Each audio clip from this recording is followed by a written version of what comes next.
Hello, this is Zach Gigliotti from Hopewell Sports Nation. Today we're talking to Dave Gigliotti, the president of the Hopewell Youth Baseball League, who's actually also my dad. Today we're going to talk about the Raccoon Municipal Fields. Can you tell us a little bit about the fields and the progression so far?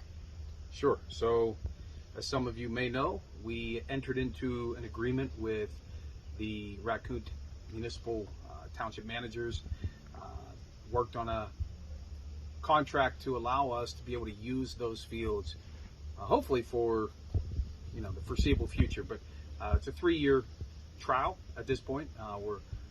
We're confident that we can move well beyond that. But what the goal was is to have some more field availability to our youth league.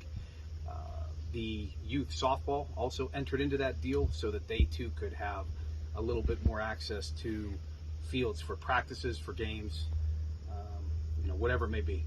As far as progress so far, 2023 Pony team did play a few home games on there. Would have liked to have played more. However, we were still in construction mode, and we only got to play, I'd say 3 or 4 games on that field. Looking to play our fall season there and then move on through 2024 as well. Can you tell us how many fields are up there?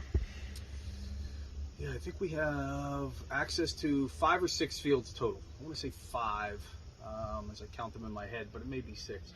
And we're not planning on taking all 5, 6. Like I said, like to kind of divide it up with softball, maybe share some of the fields as well.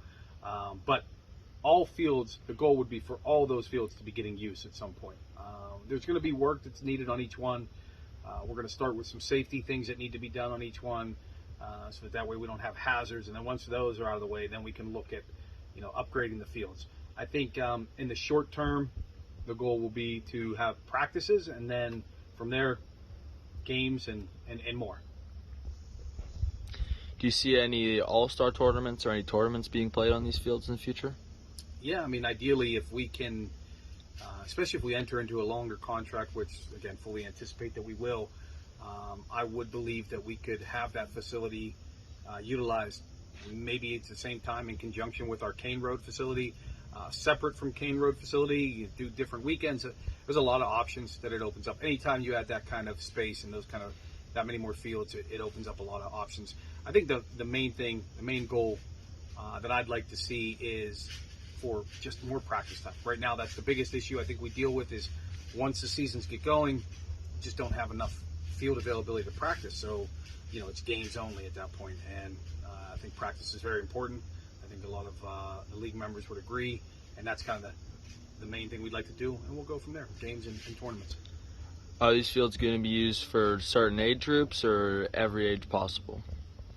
Potentially could go all the way down to T-ball. I think as we are upgrading fields, it'll be focused on coach pitch on up, because as we are going from coach pitch all the way up to Pony, that's opening up space at Kane Road to allow T-ball and modified T-ball.